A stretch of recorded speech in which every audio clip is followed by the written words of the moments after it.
mengucapkan mohon maaf kepada seluruh warga Kabupaten Kepulauan Meranti atas perbuatan saya. Heho Pop Gengs.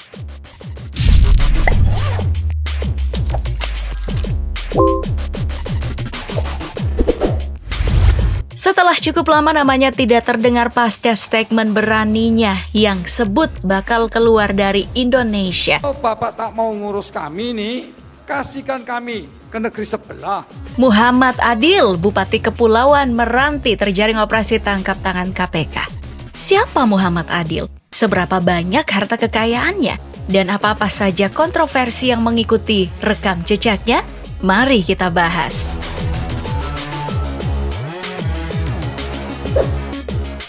Oke, aku mulai menelusuri rekam jejak Muhammad Adil di pemerintahan. Dari hasil penelusuran, sebelum jadi kepala daerah, Muhammad Adil pernah jadi anggota DPRD Kabupaten Meranti, lalu anggota DPRD Provinsi Riau periode 2014 hingga 2019 lewat Partai Hanura. Terus, maju lagi di periode selanjutnya lewat Partai Kebangkitan Bangsa dan menjadi anggota Komisi 5. Cuman setahun di Komisi 5 nih, Muhammad Adil maju dan menang di Pilkada Kepulauan Meranti periode 2021 hingga 2026 setelah memperoleh suara 38,6%. Disebut-sebut juga dalam banyak media, Bupati Kepulauan Meranti adalah kader baru dari PDIP.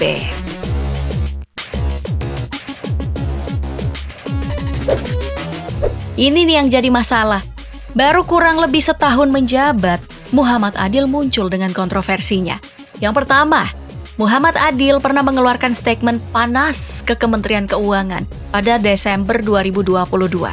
Saat itu Muhammad Adil menyebut orang keuangan isinya iblis sama setan. Ini orang keuangan isinya nih iblis atau setan. Bukan cuma itu, Muhammad Adil bahkan mengancam kalau Indonesia nggak bisa mengurus Meranti. Dia meminta Malaysia yang mengurus Meranti aja. Kalau Bapak tak mau ngurus kami nih, kasihkan kami ke negeri sebelah. Bahkan Muhammad Adil juga saat itu ya mengancam akan mengangkat senjata. Apa perlu meranting angkat senjata? Pernyataan ini menurut aku sih sangat berani ya. Bahkan bisa dibilang ini makar. Tapi Muhammad Adil punya dasar. Ia kecewa dan mempertanyakan soal dana bagi hasil minyak di Kepulauan Meranti. Menurutnya, dana bagi hasil Meranti yang didapat dari Kementerian Keuangan nilainya kecil. Padahal Meranti adalah salah satu penghasil minyak yang perannya cukup besar terhadap pendapatan negara. Yang juga dipermasalahkan adalah nilai eksplorasi minyak sampai triliunan, tapi warga Kepulauan Meranti masih banyak di bawah garis kemiskinan. Intinya nih, menurut Muhammad Adil, dana bagi hasil minyak dari Kepulauan Meranti tidak sesuai dengan hasil eksplorasi selama ini. Nah, aku coba cocokkan dan itu benar. Meranti masih menjadi kabupaten atau kota paling miskin di Kabupaten Riau. Menurut data 2021, masih ada sekitar 48.500 penduduk miskin dari jumlah penduduk saat itu yang mencapai 209.000 jiwa lebih. Itu artinya bisa dibilang 1 dari 4 orang di Meranti terbilang miskin. Jadi menurut aku sangat berdasar apa yang menjadi kemarahan Muhammad Adil. Bahkan, PDIP saat itu mendukung protes Muhammad Adil. Dan karena pernyataan kasarnya, Muhammad Adil ini harus dipanggil ke Mendagri untuk dimediasi. Tapi ada hal yang mau aku singgung. Menurut data dari Direktorat Jenderal Perimbangan Keuangan, dana bagi hasil yang disebut oleh Muhammad Adil kecil ternyata tidak disalurkan ke rakyat. Ini karena realisasi belanja APBD Kabupaten Kepulauan Meranti sampai tahun 2022 baru 63,76%. Padahal dana yang ditransfer ke Menkeu ke pemerintah setempat untuk disalurkan udah mencapai 94,76%. Yang jadi masalah, baru berselang 3 bulan setelah pernyataan kasarnya itu, tepat di hari Kamis 6 April 2023, Muhammad Adil terjaring operasi tangkap tangan oleh KPK berdasarkan laporan dari masyarakat. Menurut penjelasan KPK, operasi ini berawal dari adanya laporan terkait adanya perintah Muhammad Adil ke ajudannya untuk mengambil uang setoran dari kepala-kepala SKPD. Adanya perintah MA untuk mengambil uang setoran dari para kepala SKPD. Komisi Pemberantasan Korupsi pun langsung mengambil tindakan. Hasilnya, Bupati Kepulauan Meranti tidak sendiri.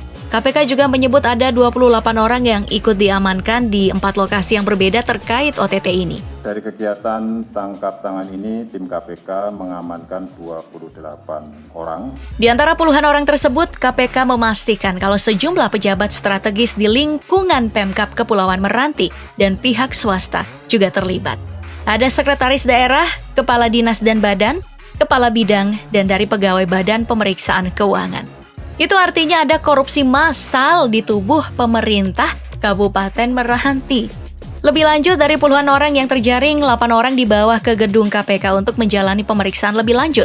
Sementara yang lainnya itu hanya diperiksa di lokasi penangkapan. Nah, selain mengamankan orang-orang yang terlibat OTT, KPK juga menyita uang sebagai barang bukti yang jumlahnya itu mencapai 1,7 miliar rupiah yang ditampilkan KPK di Gedung Merah Putih, Jakarta. Bersamaan dengan sejumlah uang yang jadi barang bukti, KPK juga menampilkan 3 orang dengan menggunakan rompi orange, yakni Bupati Kepulauan Meranti Muhammad Adil, Kepala Badan Pengelolaan Keuangan dan Aset Daerah Fitria Ningsih, dan pemeriksa muda BPK Perwakilan Riau, Fahmi Aresa. Berdasarkan pengembangannya, KPK menyebut ada 3 kasus dugaan korupsi yang dilakukan oleh Bupati Kepulauan Meranti.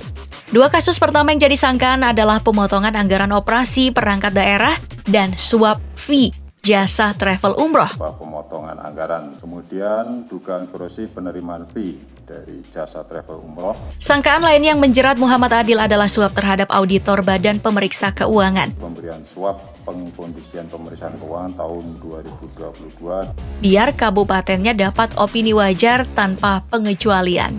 Nah, ini semacam predikat tertinggi yang diberikan auditor eksternal, dalam hal ini Badan Pemeriksa Keuangan.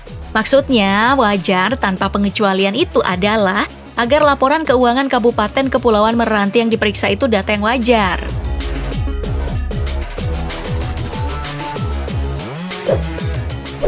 Tapi, yang menurut aku lucu dan mungkin ada yang panik, setelah Muhammad Adil terjaring operasi tangkap tangan, beberapa petinggi PDIP langsung mengeluarkan pernyataan kalau Muhammad Adil ini bukanlah kader. Ketua DPD PDI Perjuangan Riau, Zukri Misran misalnya, dengan tegas menyebut kalau Muhammad Adil bukanlah kader karena tidak pernah mengikuti sekolah kaderisasi. Muhammad Adil bukan kader PDI Perjuangan karena sampai hari ini belum pernah mengikuti sekolah kaderisasi. Pernyataan sama juga dilontarkan oleh Jarod Saiful yang ogah akui Muhammad Adil sebagai kader PDIP. Masalahnya ada foto yang beredar. Muhammad Adil terlihat berdiri di podium berlogo banteng. Itu artinya apa ya? Mengucapkan mohon maaf kepada seluruh warga Kabupaten Kepulauan Meranti atas kegagapan saya.